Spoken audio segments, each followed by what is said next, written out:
Hello everyone's, আজকের আলোচ্য বিষয় হচ্ছে ক্লাস 8-এর রাসায়নিক বিক্রিয়া, যে 2.3 পাতা নম্বর 92 আছে, যে রাসায়নিক বিক্রিয়ার প্রভাবক, এই বিষয় নিয়ে আলোচনা করব। তো এই আলোচনা শুরু করার আগে আমরা তার আগে বিক্রিয়ক, বিক্রিয়াজাত, রাসায়নিক বিক্রিয়া এবং রাসায়নিক সমীকরণ জেনে নেব, তারপরে বিক্রিয়ার প্রভাবকগুলো নিয়ে আলোচনা করব। তো প্রথমে দেখো বিক্রিয়ক কাকে বলে। যে বিক্রিয়ক কাকে বলে, যে কোনো একটি রাসায়নিক বিক্রিয়ায় যারা অংশগ্রহণ করে, ঠিক আছে, যারা অংশগ্রহণ করে তাদেরকে বলবো বিক্রিয়া। এক বা একাধিক হতে পারে, তাদেরকে বলে বিক্রিয়ক। যেমন ধরো হাইড্রোজেন পারঅক্সাইড, এটা রাসায়নিক বিক্রিয়ায় অংশগ্রহণ করলো এবং এর ফলে তৈরি হলো জল এবং অক্সিজেন।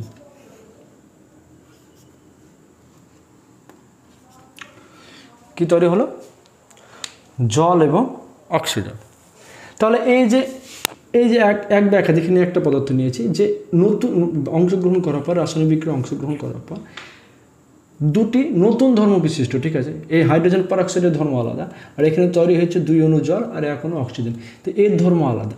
তাহলে এক বা একাধিক পদার্থ রাসায়নিক বিক্রিয়া অংশগ্রহণ করার ফলে যখন এক বা একাধিক নতুন ধর্ম বিশিষ্ট পদার্থ উৎপন্ন করে, তাকে এই টোটাল সিস্টেমটাকে বলা হয় রাসায়নিক বিক্রিয়া।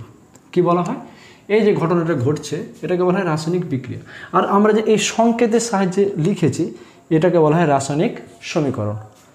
বোঝা হলো? এবার যারা অংশগ্রহণ করছে, এই যে অংশগ্রহণ করছে, এইগুলো হচ্ছে বিক্রিয়ক। এখানে একটি আছে, এটাকে বলা হয় বিক্রিয়ক। আর যে নতুন পদার্থ, ধর্মবিশিষ্ট পদার্থ উৎপন্ন হলো তাকে বলা হয় বিক্রিয়াজাত। বিক্রিয়াজাত। আর এই যে টোটাল ঘটনাটা, এই টোটাল ঘটনাটাকে বলা হয় রাসায়নিক বিক্রিয়া। আর রাসায়নিক বিক্রিয়াকে এই যে চিহ্ন আর সংকেত বা চিহ্ন সংকেতের দ্বারা প্রকাশ করেছে সেটাকে বলা হয় রাসায়নিক সমীকরণ। তাহলে তোমাকে যদি প্রশ্ন করা হয় বিক্রিয়ক কাকে বলে, যে যারা রাসায়নিক বিক্রিয়া অংশগ্রহণ করে, ঠিক আছে, রাসায়নিক বিক্রিয়া অংশগ্রহণ করে তাদেরকে বলা হয় বিক্রিয়ক। এবং রাসায়নিক বিক্রিয়ার ফলে যে নতুন পদার্থ উৎপন্ন করে, নতুন ধর্মবিশিষ্ট পদার্থ উৎপন্ন করে, তাকে বলে বিক্রিয়াজাত। আর এটাই টোটাল যে এই ঘটনাটা ঘটে যাচ্ছে সেটাকে বলা হয় রাসায়নিক বিক্রিয়া। আর এই যে চিহ্ন এবং সংকেতের সাহায্যে যে প্রকাশ করছে সেটাকে বলা হয় রাসায়নিক সমীকরণ। আশা করছি ব্যাপারটা বুঝতে পেরেছ।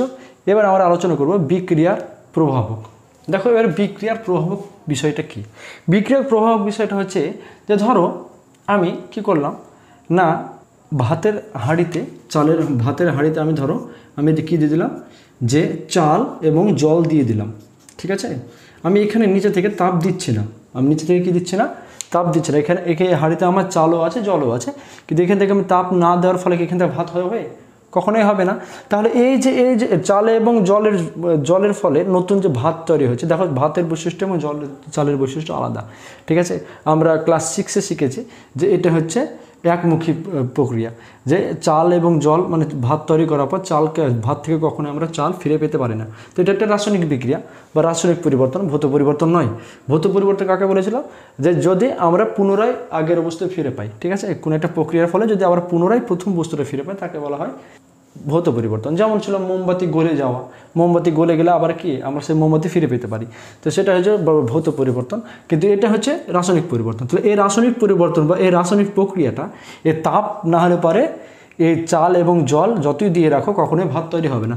তাহলে এখানে এই তাপটা কী হিসাবে কাজ করছে? একটা প্রভাবক হিসাবে কাজ করছে, অর্থাৎ প্রভাব ফেলছে। এই প্রক্রিয়াতে একটা কি প্রভাব ফেলছে। আশা করছি বুঝতে পেরেছ। এই যেমন এই ঘটনাতে যদি এখানে আমরা এই ঘটনাটা খুব ধীর গতিতে সম্পন্ন হয়, ঠিক আছে, এমনি যদি আমরা রেখে দিই এটা খুবই ধীর গতিতে সম্পন্ন হয়। এখানে যদি আমরা MnO2 দিই, ম্যাঙ্গানিজ ডাইঅক্সাইড, তাহলে এই প্রক্রিয়াটা খুব দ্রুত ঘটে। তো এই দ্রুত ঘটে, তাহলে এই যে একটা পদার্থ দেওয়ার ফলে এই প্রক্রিয়াটা খুব তাড়াতাড়ি ঘটছে, তাহলে এটা হচ্ছে একটা প্রভাবক। আমরা এটা পরে শিখবো, যেটা অনুঘটক বলে, ঠিক আছে। আমরা পরে আলোচনা করবো যে অনুঘটক কি বিষয়টা কি। তাহলে এইগুলো হচ্ছে প্রভাবক, যে যার কারণে রাসায়নিক বিক্রিয়াটা বা প্রক্রিয়াটা ঘটতে সাহায্য করে। তাহলে এখানে তাপ হিসাবে কাজ করলো। যেমন ধরো আমি কাঠ এবং কেরোসিন দিয়ে দিলাম, কাঠ এবং কেরোসিন দিয়ে রেখে দিলাম। এখন এখানে যদি আমি আগুন না ধরাই তাহলে এই কাঠটা জ্বলে উঠবে? কখনো উঠবে না। তাহলে এখানে আগুন মানে কি? তাপ। তাহলে এই তাপ এখানে কি প্রভাবক হিসাবে কাজ করছে। কখনো কখনো দ্রাবক আছে প্রভাবক, আমরা আলোচনা করব এই প্রভাবকগুলি কয়টি। দেখো প্রভাবক হচ্ছে মোট আমরা এখন জানবো 4টি। প্রথমত কি জানবো? প্রথমত জানবো 1 নম্বর তাপ, 2 নম্বর হচ্ছে আলো, 3 নম্বরে জানবো হচ্ছে দ্রাবক, এবং 4 নম্বরে জানবো তড়িৎ। 5 নম্বরে আছে অনুঘটক। অনুঘটক একটি কি প্রভাবক, কিন্তু এটা আমরা আলাদাভাবে ডিটেলসে জানবো। অনুঘটক কাকে বলে, কয় প্রকার, কি কি, ঠিক আছে, আমরা প্রত্যেকটা পরে জানবো, কিন্তু এই 4টে নিয়ে আজকে আমরা আলোচনা করব। তাহলে তাপ, আলো, দ্রাবক, তড়িৎ। তাহলে আমরা একটা প্রভাবক এখানে আলোচনা করেছি। এবার আমরা আরও একটা রাসায়নিক বিক্রিয়ার মাধ্যমে জানবো যে এই তাপ কীভাবে প্রভাবক হিসাবে কাজ করে। ঠিক আছে, দেখো তাপের প্রভাবের মধ্যে যে আমরা তাপ আলোচনা করছি প্রভাবক হিসাবে, তাহলে প্রথমে জানছি জলযুক্ত কিউপ্রিক নাইট্রেটের বিয়োজন। জলযুক্ত কিউপ্রিক নাইট্রেট বলতে যে কিউপ্রিক নাইট্রেটের সংকেত কি জানেন, CuNO3 2। এতে থেকে আমরা পাবো কি না কিউপ্রিক অক্সাইড CuO, তারপরে নাইট্রোজেন ডাইঅক্সাইড, আর হচ্ছে অক্সিজেন। তাহলে দেখো এটা আমরা সমতা বিধান করে নিই। এখানে কি আছে, এখানে অক্সিজেন আছে 1টা 2 3টে আর 5টা, ঠিক আছে। তো আমি কি করছি, এটাকে 2 দিয়ে গুণ করছি। 2 দিয়ে গুণ করার কারণে এখানে 2Cu হলো, তাই আমরা 2 দিয়ে গুণ করলাম, হলো। এবার দেখো এখানে নাইট্রোজেন কটা আছে, এখানে আছে 1টা, কিন্তু এখানে কত আছে 3 দুগুণী 2 আর এখানে 2 4, তাহলে এখানে কত আছে 4 দিলাম। এবার দেখি অক্সিজেন মিলছে কিনা। তাহলে এখানে দেখো 3 দুগুণী 6, 6 আর 2 6 দুগুণী 12, 12টা অক্সিজেন। এখানে দেখো 2টো হয়েছে, এখানে 1টা আছে কিন্তু 2 দিয়ে গুণ করার কারণে 2টো হলো। আর এখানে 2 4 দুগুণী 8, তাহলে 2 আর 8 10 আর 2 12, দেখো মিলে যাচ্ছে। এটা হচ্ছে বাদামি বর্ণের নাইট্রোজেন গ্যাস। কি বর্ণের, বাদামি বর্ণের। এবার দেখো ব্যাপারটা বোঝার চেষ্টা করো। এখানে আমরা জলযুক্ত কিউপ্রিক নাইট্রেট দিয়েছি, কিন্তু এখানে তাপ দিচ্ছি না। এখানে আমরা কি দিচ্ছি, জলযুক্ত কিউপ্রিক নাইট্রেট আছে, কিন্তু এখানে আমরা তাপ দিচ্ছি। এই তাপ দ্বারা যখন এটা ঘটনা ঘটবে, যখন তাপ যদি না দিই, তাহলে এই বাদামি বর্ণের গ্যাস আমরা বের হতে দেখবো না। কিন্তু যদি এখানে তাপ দেওয়া শুরু করি, তাহলে এই যে বাদামি বর্ণের নাইট্রোজেন ডাইঅক্সাইড, সেটা হচ্ছে কি এই মুখ দিয়ে নির্গত হবে, ঠিক আছে। আর কিউপ্রিক অক্সাইড উৎপন্ন হবে এবং অক্সিজেন উৎপন্ন হবে। তাহলে এই যে জলযুক্ত কিউপ্রিক নাইট্রেটের প্রতি নাইট্রেটের বিয়োজন হচ্ছে কি কারণে, না তাপ দেওয়ার কারণে। তাহলে তাপ কি, এই রাসায়নিক বিক্রিয়া প্রভাবক। তাপ না দিলে পরে এই ঘটনাটা আমরা ঘটতে দেখতাম না। তাহলে প্রভাব মানে কি, যার দ্বারা রাসায়নিক বিক্রিয়া পরিচালিত হয়, যে কেমন রাসায়নিক বিক্রিয়া হবে, প্রভাব বিস্তার করবে, ঠিক আছে। কোনো একটা রাসায়নিক বিক্রিয়ার প্রতি প্রভাব যে বিস্তার করবে, সেটাই হচ্ছে তার প্রভাবক। এবার দেখো আলো। আমরা সবাই জানি যে গাছ, সবুজ উদ্ভিদ আলোর উপস্থিতি ছাড়া খাদ্য তৈরি করতে পারে না। তো আমরা 6 অণু, এটা জটিল প্রক্রিয়া, কিন্তু আমাদের এই যে বইয়ে দেওয়া আছে, পাঠ্য বইয়ে, সেখানে সহজ করে দেওয়া আছে। 6 অণু কার্বন ডাইঅক্সাইড আর 6 অণু জল, এটা বিক্রিয়া করে তৈরি করে কি, একটা হচ্ছে 6,6H12O6, যেটা হচ্ছে গ্লুকোজ, আর হচ্ছে 6 অণু অক্সিজেন তৈরি করছে, ঠিক আছে। তাহলে এই যে টোটাল এত একটা জটিল প্রক্রিয়া, এটা যদি তুমি একটা গাছকে তুমি বাড়ির ভিতরে অন্ধকারে রেখে দিলে, কিন্তু সেখানে তুমি জল দিলে, বাতাসের অক্সিজেন সে পাবে, ঠিক আছে। কিন্তু এই আলো না আসার কারণে এই উদ্ভিদটা কী করতে পারবে না, খাদ্য তৈরি করতে পারবে না। তাহলে এই খাদ্য তৈরি করার জন্য, বা এই যে জটিল একটা রাসায়নিক প্রক্রিয়া শুরু করার জন্য কিসের প্রয়োজন হচ্ছে, আলো। তাহলে আলো এই রাসায়নিক বিক্রিয়া একটা প্রভাবক, মানে যার কারণে এই রাসায়নিক বিক্রিয়াটি সম্পন্ন হতে পারছে। আশা করছি বুঝতে পেরেছো। শুধু তাই নয়, যদি তুমি খোলা অবস্থায় হাইড্রোজেন এবং ক্লোরিনকে রেখে দাও, হাইড্রোজেন অ্যাকচুয়ালি ক্লোরিন এরকম থাকে না, এরকম হাইড্রোজেন এবং ক্লোরিনকে যে রেখে দাও, ঠিক আছে, তাহলে আলোর কারণে এটা তৈরি করে কি, হাইড্রোজেন ক্লোরাইড উৎপন্ন করে। কী তৈরি করে, হাইড্রোজেন ক্লোরাইড। এটার নাম কি, হাইড্রোজেন ক্লোরাইড। তো এই হাইড্রোজেন এবং ক্লোরিন, এই গ্যাস দুটি কী তৈরি করে না, হাইড্রোজেন ক্লোরিন তৈরি করে। কার কারণে, আলোর কারণে। আলোর দ্বারা পরস্পর এই হাইড্রোজেন একটা করে ক্লোরিনকে প্রতিস্থাপিত করতে থাকে, এবং হচ্ছে আমরা একটা সমতা বিধানটা করে নিলাম, ঠিক আছে। আশা করছি ব্যাপারটা বুঝতে পেরেছো, আলোর প্রভাবক ব্যাপারটা কি। এক হচ্ছে গাছের খাদ্য তৈরি করা, গাছের পাতাতে খাদ্য তৈরি করার জন্য যে এই যে 6 অণু কার্বন ডাইঅক্সাইড এবং 6 অণু জল, যার ফলে তৈরি করে কি, গ্লুকোজ তৈরি করে। এটা মনে রাখবে, এটা কি, গ্লুকোজের সংকেত। তোমাদের সংকেত জানতেই হবে। গ্লুকোজ। এই আলোর ফলে আরও একটি ঘটনা ঘটে, যে ফটো তোলার সময় যে ফিল্মগুলো থাকে, সেই ফিল্মগুলো যদি আমরা খোলা অবস্থায় রেখে দিই, তাহলে সেটা কালো বর্ণ ধারণ করে, ঠিক আছে, বা নষ্ট হয়ে যায়। এবার ওটাকে যদি আমরা কালো কোনো কিছু দিয়ে মুড়ি দিয়ে রাখি, তাহলে সেটা নষ্ট হয় না। তাহলে এটা কার প্রভাবের জন্য ঘটে, আলোর প্রভাবের জন্য সেই ফিল্মগুলো নষ্ট হয়ে যায়, ঠিক আছে। তো এগুলো আমাদের আলোর প্রভাবক হিসাবে কাজ করে। তাহলে আমরা জানলাম প্রথমে তাপ, তারপরে আলো। এবার আমরা জানবো দ্রাবক। দ্রাবক খুবই ইম্পর্টেন্ট। দেখো দ্রাবকের কথা বললে প্রথমে আমাদের জলের কথা মনে আসে, ঠিক আছে। তাছাড়াও দ্রাবক আছে, যেমন ধরো কেরোসিন, তারপরে আছে তোমার তারপিন তেল, তারপরে বেনজিন, এগুলো আমাদের আলোচ্য বিষয়ের মধ্যে আছে।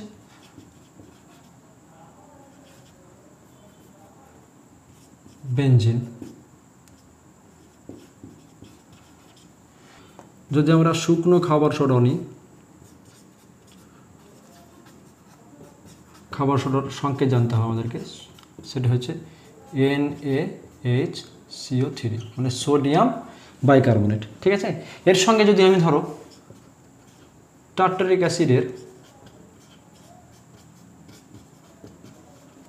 অ্যাসিডের ক্রিস্টাল নিই, অর্থাৎ গোটা মানে শুকনো গুঁড়ো নিই, ঠিক আছে। এটা একটা রেখে দিলাম। আরও একটা জায়গাতে আর একটা টেস্ট টিউব, তুমি টেস্ট টিউব নেবে, ছবি এঁকে দেখবে। আর একটা আমি কী করলাম, শুকনো খাবার সোডা নিলাম,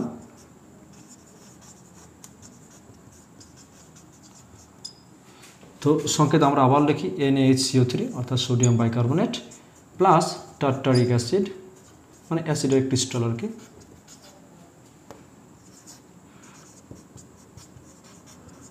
ক্রিস্টাল আমরা লিখব অবশ্যই।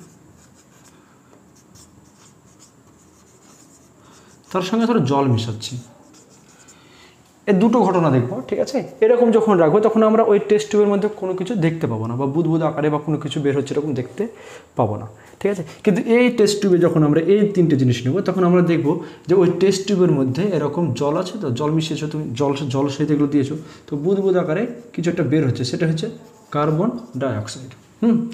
তাহলে পরে এখানে দেখো এর দ্রাবক অর্থাৎ জল, এই যে জল মিশালাম, ঠিক আছে। জল না মিশালে এই ঘটনা ঘটছিল না, কিন্তু জল এই রাসায়নিক বিক্রিয়ার জন্য প্রয়োজনীয় যে শক্তি সেটা জল সরবরাহ করছে, তার মানে এখানে জল প্রভাবক হিসাবে কাজ করছে, ঠিক আছে। তো এখানে প্রক্রিয়াটা বা রাসায়নিক বিক্রিয়াটা একটা জটিল বিষয়, তোমরা যদি ইন্টারেস্টেড থাকো তো আমাকে কমেন্ট সেকশনে জানাও, আমি জানিয়ে দেবো।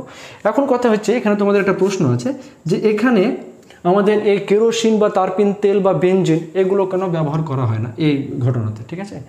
দেখো এই যে ঘটনাটা ঘটানোর জন্য, ঠিক আছে, এই মানে দ্রবণে কি H+ আয়ন দিতে হবে, ঠিক আছে। এই H+ আয়ন না দিলে পরে কখনোই এই রাসায়নিক বিক্রিয়াটা সম্পূর্ণ হবে না। তো এই H+ আয়নটা কে দেয়, এই টার্টারিক অ্যাসিডের ক্রিস্টালটি দেয়।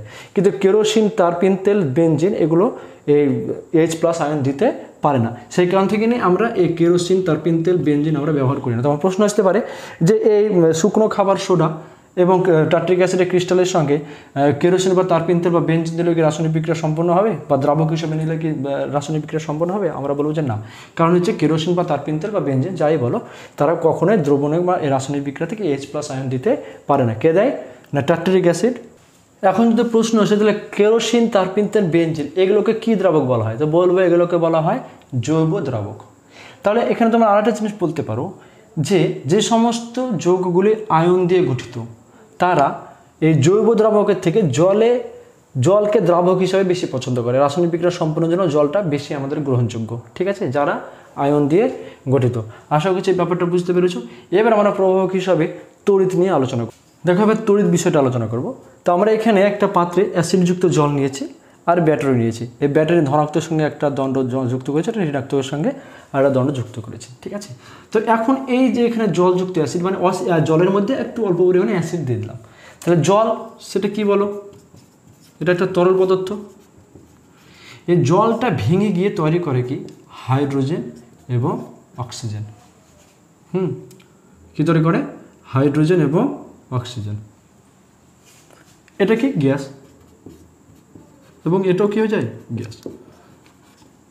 তাহলে এই যে তরল ছিল, এই তরল আমি জলে কি মেশালাম? অ্যাসিড মেশালাম এবং হচ্ছে ব্যাটারির সঙ্গে অর্থাৎ তড়িৎ কারেন্ট প্রবাহিত করলাম। কারেন্ট প্রবাহিত হওয়ার কারণে আমরা কি দেখছি যে এটা জলটা ভেঙে গিয়ে হাইড্রোজেন গ্যাস এবং অক্সিজেন গ্যাস উৎপন্ন করে। তাহলে এই যে প্রসেসটা ঘটানোর জন্য এই শক্তি কে যোগান দিচ্ছে? এই ব্যাটারি থেকে নির্গত তড়িৎ শক্তি।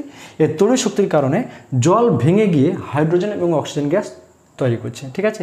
তাহলে এটা হচ্ছে তোমার তড়িৎ প্রবাহক হিসেবে কাজ করছে। আরও একটা শব্দ আমরা এখন পরিচিত হচ্ছে ইলেকট্রোপ্লেটিং। কি? ইলেকট্রোপ্লেটিং। প্লেটিং। এই ইলেকট্রোপ্লেটিং বিষয়টা কি না হচ্ছে তোমার লোহার তৈরি বিভিন্ন ধরনের থালা ধরো বাটি বা এই সমস্ত পদার্থগুলোর ওপর কী করা হয় না যে তড়িতের সাহায্যে সেই সমস্ত পদার্থের ওপর নিকেলের আস্তরণ দেওয়া হয় বা প্রলেপ দেওয়া হয়। কি আস্তরণ বা প্রলেপ দেওয়া হয়। তো এই আস্তরণ বা প্রলেপ দেওয়ার ফলে কী হয় না ওই সমস্ত পদার্থগুলোতে সহজে মরিচা পড়ে না, ঠিক আছে। তাহলে পরে এই যে ইলেকট্রোপ্লেটিং অর্থাৎ লোহার উপরে যে নিকেলের প্রলেপ দেওয়া বা আস্তরণ দেওয়া, এটা কার সাহায্যে হয়? তড়িতের সাহায্যে বা কারেন্টের সাহায্যে হয়। তাহলে এখানে যে রাসায়নিক বিক্রিয়াটা প্রসেস করার জন্য কার সাহায্য নিতে হচ্ছে? তড়িতের সাহায্য নিতে হচ্ছে। তাহলে এটা হচ্ছে তোমার তড়িৎ প্রবাহক হিসাবে কাজ করছে। তাহলে আমাদের আজকের আলোচ্য বিষয় কী কী ছিল না হচ্ছে আমাদের রাসায়নিক বিক্রিয়ার প্রবাহক হিসাবে প্রথমে আমরা কী জানলাম? বিক্রিয়ক কাকে বলে, বিক্রিয়াজাত কাকে বলে, রাসায়নিক বিক্রিয়া কাকে বলে এবং রাসায়নিক সমীকরণ কাকে বলে। তারপরে আমরা বিক্রিয়া প্রবাহক হিসাবে তাপ, আলো, দ্রাবক এবং তড়িৎ নিয়ে আলোচনা করলাম। এই তোমাদের পাঠ্য বিষয় ছিল, ঠিক আছে। আগামী ভিডিওতে আমরা অনুঘটক নিয়ে এবং অনুঘটকের যে বিভিন্ন ভাগগুলো আছে সেই ভাগগুলো নিয়ে আলোচনা করব। ততক্ষণ পর্যন্ত যারা এই ভিডিও দেখে উপকৃত হবে মনে করছো তারা অবশ্যই চ্যানেলটি সাবস্ক্রাইব করে দাও, পাশে থাকা বেল আইকনটি প্রেস করে দাও এবং বন্ধুদের মধ্যে শেয়ার করে দাও, ঠিক আছে। আমরা এরকম চ্যাপ্টার শেষ করার পর এই চ্যাপ্টারে গুরুত্বপূর্ণ যে সমস্ত প্রশ্নগুলো অর্থাৎ সেকেন্ড সামিটের যে সমস্ত প্রশ্নগুলো আসবে সেই সমস্ত প্রশ্নগুলো নিয়ে প্রশ্ন উত্তর নিয়ে আমরা আলোচনা করব, ঠিক আছে। ধন্যবাদ সবাইকে, ভালো থাকো, সুস্থ থাকো।